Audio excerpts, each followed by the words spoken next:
In this video, I'll be sharing with you a tutorial on how to make this stylish basque top with a puffy sleeve. So if you haven't yet seen the drafting tutorial, please go ahead to check that on our channel. So without much wasting time, let's dive right into today's video. So to start, here is my pattern and I've gone ahead to cut it out already. And if you notice, my lining is not exactly the color of this fabric. So the initial fabric I got for this dress was actually a nude color, but I was not okay with it, so I had to change to this other color. So for the fabric, I used about 1¼ yard, and the fabric is a crepe. So since my lining is not that stable, it's a very light lining, what I'm going to do is to iron a thick gum stay to it, not like the thickest but the one that has little stability.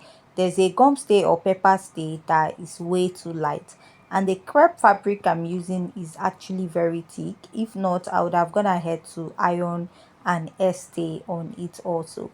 So now I'll be placing it together this way and I'll go ahead to pin.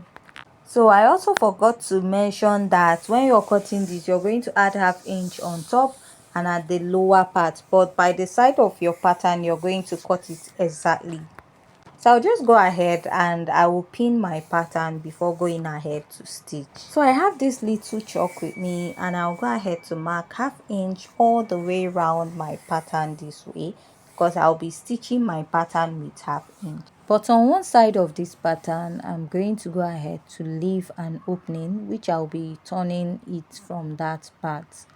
So if you notice, I left like 4 inches around there, 3 to 4 inches, which I'll be using to turn it open. So now I'll just go ahead and stitch round.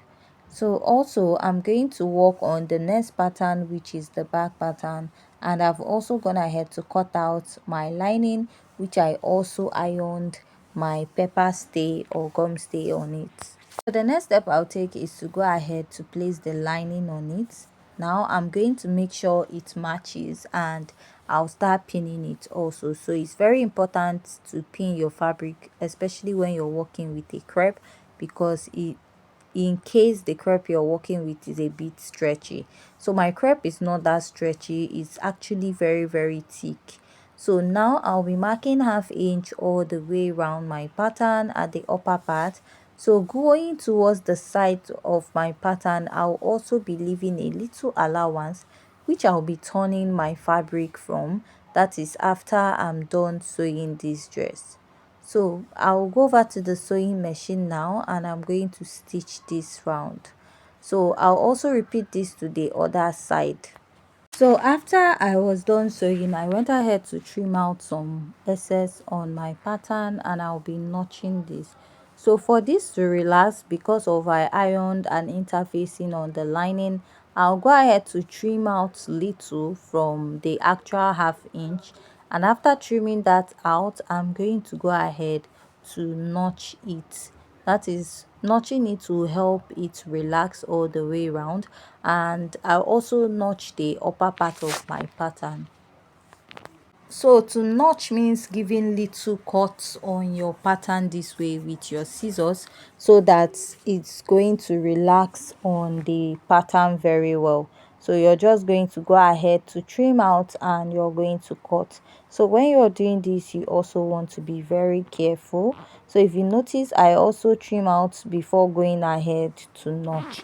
This is because I don't want to have any bulky effect, because we just turned this all the way around, so we did not top stitch the lining, the allowance to the lining. So what I'll do is to turn this from this side, and after this is what I have.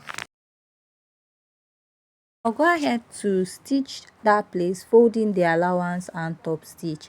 So this is the back pattern and I've gone ahead to do that, and after I'm done stitching, I'll go ahead to iron this out for it to sit very well. So here's the sleeve that I cut out already. So I reduced my sleeve. I felt it was too big, but after I was done sewing, I realized it was not much. So for this dress, to actually get that very big sleeve, You know, when we cut out, I used 10 inches on fold. You can go ahead to use 15 inches on fold, giving your sleeve about 30 inches for the width.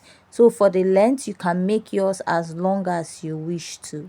So I'll go ahead to fold this upper part with half inch, and I'll also fold the lower part. So this is the reason why I said to increase your sleeve, so that at that part you will have enough ruffle. So after making mine, I found out that my ruffle was a little too small, so I went ahead to fold the upper part and the lower part. So I marked about 3.5 inches, and I'll go ahead to place my elastic. So for your elastic, you can use 8 to 10 inches. This totally depends on your size. So also for the lower part, I'll add an elastic. So I'm meant to go up by about 5 to 6 inches, but because my sleeve is not too long, I'll just make use of 4.5 inches. Now I'll also add an elastic there. So the elastic I'll add there, I'll make it not to be too tight, because I don't want the elastic to be too tight at my wrist area, so that I will be very comfortable putting the dress on. So here is this part, and we are going to attach our sleeve. So after sewing the ruffle, after sewing the elastic on top of it, this is what I have. So this is what I meant by increasing the width of your sleeve. That is, if you use 10 inches on fold, go ahead to use like 15 inches on fold, giving you 30. That way you're going to have enough ruffle at the upper part. So what I will do now is to pin, that is the curvy part of the sleeve, to the armhole where I have the starting point of the sleeve. I'll pin it this way and I'll stitch.